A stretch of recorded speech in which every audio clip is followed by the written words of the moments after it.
पण आत्ता एकच डोक्यात फक्त आमच्या आहे की त्या व्यक्तिमत्वापासून आम्हाला स्फूर्ती मिळते आणि ते स्फूर्तीस्थान उभारलं जावं ही आमची इच्छा आहे. नाहीच कुठनं मिळाली तर माझ्या कुटुंबाची जी आहे जागा काय असेल 20-25 एकर शी मी स्वतः दान करायला तयार आहे. ग्रामसभेनं जर सगळ्या ग्रामपंचायतीने जिल्ह्यातल्या जर म्हणजे अगदी बहुमतावर हे लोकशाहीचं सरकार आहे, बहुमतात जर ग्राम सभांनी मंजुऱ्या दिल्या तर काहीच अडचण नाही. एखाद्या गोष्टीसाठी विशेष अधिवेशन घेतलं जातं, मग हा विषय घ्यायला ग्रामसभा घ्यायला काय अडचण आहे असं आमचं त्यांना मागणी आहे. त्यामुळे बघूया, कलेक्टर साहेबांनी सोमवारी आता वेळ दिलाय, सोमवारी आम्ही त्यावर बसणार आहे. जनतेचा राजा तो होता, जनतेचा राजा, की जनताच उभारून रयतेचा राजा होता, रयतच आदर्शवत तो सगळं स्फूर्तीस्थान उभारून दाखवेल. हा विषय संपला. 1 रुपया आम्ही सरकारला मागणार नाही. 1996 साली श्रीमंत छत्रपती उदयनराजे भोसले यांनी खासदारकी लढवली. या वेळेला मी त्यांच्यासोबत प्रचाराच्या दौऱ्यात होतो. अशा वेळेला माझ्या मनात 1996 साली असं विचार यायचे की आपली भूमी ही फार क्रांतिकारी वेगळी सातारा जिल्ह्याची भूमी आहे. या भूमीत छत्रपती शिवाजी महाराजांच्या एखादं असं स्मारक असावं, असा पुतळा असावा, असा शिल्प असावं, असं काही वेगळी शिवसृष्टी असावी की ती जगाला पाहावीशी वाटेल आणि इथे येऊन ती त्या लोकांनी पाहावी, असे एक वेगळी काहीतरी निर्मिती केली जावी असं विचार यायचे. मात्र लहान तोंडी मोठा घास होईल म्हणून त्याच्यावर कायम अभ्यास करत राहिलो, मुद्दे विषय लिहित राहिलो, स्वतःच्या नोट्स तयार करत राहिलो. त्याला झाली 28 वर्ष. आजपर्यंत अशी वेळच आली नाही की असा एकदा परत मुद्दा मांडावा आणि कुणाच्या पुढे मांडावा असा व्यक्ती बी दिसत नव्हता. आज असं मला वाटलं की माझ्या पत्रकार मित्रांच्या पुढं आणि हे रयतेपर्यंत पोहोचावं, ज्या रयतेचे राजे या सातारा भूमीत होऊन गेले, ह्या रयतेपर्यंत हा विषय पोहोचावा म्हणून मला आज हा विषय मांडावासा वाटला. जो प्रकार घडला पुतळा कोसळण्याचा, याच्याबद्दल मी काही बोलणार नाही. कारण का ते शब्दच म्हणजे नाहीत. कोण निषेध म्हणत असेल, कोण काही म्हणत असेल, पण महाराजांचा पुतळा कोसळणे म्हणजे निशब्द होण्याची गोष्ट आहे. आणि अक्षरशः म्हणजे खरं सांगतो, सोमवारपासून म्हणजे झोप कमी झाली माझी आणि रात्रीचा उठून विचार करत बसलो, मी डायरीत लिहून नुसतं काय करणार आहे. हे जे तुमच्या पुढे आज मांडतोय, किंवा मला वाटतंय आज जगातला सर्वात उंच पुतळा किंवा शिल्प हे सातारा जिल्ह्यात व्हावं. सातारा जिल्हा हा सातारा नावाने आहे, मात्र ही राजधानी आहे आमची. त्या सातारचं नाव हे राजधानी जिल्हा म्हणून घोषित व्हावं आणि आमच्या सारख्याला अभिमान वाटावा. मी मुंबई सारख्या ठिकाणी गेलो, दिल्लीत गेलो तर कुठून आला तर आम्ही राजधानीतून आलो, हा एक वेगळा मेसेज जाईल. ह्याच्याशी छत्रपती शिवाजी महाराजांच्या अस्मिता आठवणी जोडलेल्या आहेत या राजधानी शब्दाबरोबर. म्हणून पहिली माझी मागणी आहे वैयक्तिक, मी आत्ता मागणी पहिली केली कलेक्टर साहेबांच्याकडं की सातारा जिल्ह्याचं नाव हे राजधानी व्हावं आणि जिल्हा राजधानी असं नामकरण व्हावं. त्याचा प्रस्ताव तयार करावा. त्याच्यासाठी लागणारी कागदपत्र आम्ही देऊ. एक मुद्दा. दुसरा मुद्दा, श्रीमंत छत्रपती शिवाजीराजे स्फूर्तीस्थान निर्मिती व्हावी. स्फूर्तीस्थान म्हणजे एक शिवाजी महाराजांची घोषणा जरी दिली किंवा जगदंब जरी म्हटलं नुसतं, जय शिवराय जरी म्हटलं तरी अंगावर असे शहारे उभे राहतात. म्हणजे आजही आमच्यात महाराजांचा वास आहे. मग हा वास असताना आमच्या जिल्ह्यात असं वेगळं काहीतरी स्फूर्तीस्थान उभं राहिलं पाहिजे. ही भावना 28 वर्ष माझ्या मनात घोळते. ती आज तुमच्या पुढे मी व्यक्त झाल्यानंतर माझं थोडं डोकं हलकं होणार आहे. स्फूर्तीस्थान उभारलं जावं. स्फूर्तीस्थान उभारत असताना या स्फूर्तीस्थानात जगातील सर्वात उंच पुतळा शिल्प उभारलं जावं. ही 3 प्रमुख मागण्या, म्हणजे त्यात मुख्य 2च मागण्या. एक, श्रीमंत छत्रपती शिवाजीराजे स्फूर्तीस्थान उभारलं जावं आणि त्याच्यात प्रतिमा किंवा पुतळा हा जगातील सर्वात उंच, कारण का तर जगात पीएचडी एका एका कौशल्यावर, एका एका गुणावर, आमचे अष्टपैलू राजे जे होते त्यांच्या एका एका गुणावर पीएचडी करणारी माणसं या जगात आहेत. मग हिथं एक वेगळं स्फूर्तीस्थान उभारलं जावं आणि त्या स्फूर्तीस्थानाची प्रेरणा माझ्या मनात तयार झालेली आहे, संकल्पना तयार झालेली आहे. म्हणून मी प्रेरक म्हणून पुढे आलेलो आहे. एक शेतकरी पुत्र आहे, आमच्या शेतकऱ्याचा राजा म्हणून, रयतेचा राजा म्हणून, जनतेचा राजा म्हणून छत्रपती शिवाजी महाराजांना ओळखलं जातं. आज त्या भावनेला धरून मी हे विषय घेऊन पुढे आलेलो आहे. हे विषय घेऊन पुढे येत असताना मी प्रेस नोट मध्ये लिहिलेलं आहे, हे काही माझ्या एकट्याचं संजय भगतचं काम नाही. ह्याच्यासाठी मला 1 रुपया सरकारचा नको आहे. मी स्पेशली म्हटलंय, सरकारने 1 रुपया द्यायची गरज नाही.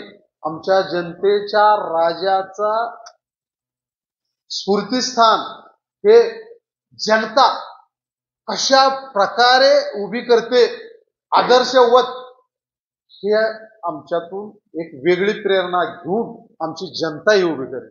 सरकारने 1 रुपया द्यायची गरज नाही आम्हाला. फक्त ज्या परवानग्या आहेत त्या द्याव्यात. आम्ही त्या पद्धतीनं योग्य ते सर्व कागदपत्र आम्ही त्यांना सुपूर्द करू. त्याच्या ज्या कलेक्टरांच्याकडे आम्ही जी मागणी केली त्याच्या प्रती आम्ही मुख्यमंत्री साहेब एकनाथ शिंदेजी, गृहमंत्री देवेंद्र फडणवीसजी, खासदार श्री शरदचंद्रजी पवार, खासदार श्रीमंत उदयनराजेजी भोसले, विरोधी पक्षनेते विजय वडेट्टीवार, माजी मुख्यमंत्री उद्धव ठाकरे, उपमुख्यमंत्री अजित पवार यांना प्रति या आमच्या मेल होतील, पोस्टाने जातील. हा विषय महत्वाचा आणि मूळ गाभांनी मांडलेला आहे. हा मी मगाशीच म्हटलं, ही माझ्या मनातली जी संकल्पना होती ती मी आज मांडतोय. आता सारी कायनात काम पे लग जाईल, हे एक विषय एकदा जनतेपुढे आला तर आम्ही त्याच्यात लिहिलेलं आहे बघा प्रेस नोट मध्ये. आम्ही पहिला टप्पा जो घेतोय हा आम्हाला अडचण वाटते आजही ही परमिशनची. यासाठी आम्ही लाखो सह्यांचं निवेदन आम्ही सादर करू.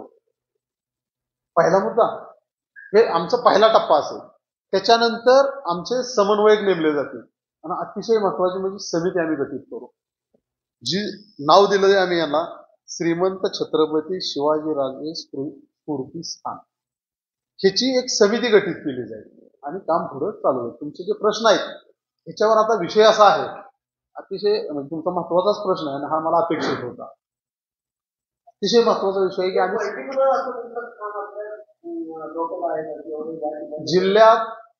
जिल्ह्यात आपल्या जे योग्य असेल, त्याच्यात इतिहासकार असतील, तुमचे पुरातत्व विभागाचे लोक असतील, शासकीय लोक असतील, यांना जी योग्य वाटत असेल लोकेशन अशा ठिकाणी आम्ही दान मागू. पहिला मुद्दा. तिथे जर शासकीय असेल तर शासकीय घेऊ. मात्र आमचा एक असा विचार आहे की सरकारची किंवा शासनाची जमीन घेण्याची वेळ येऊ नये.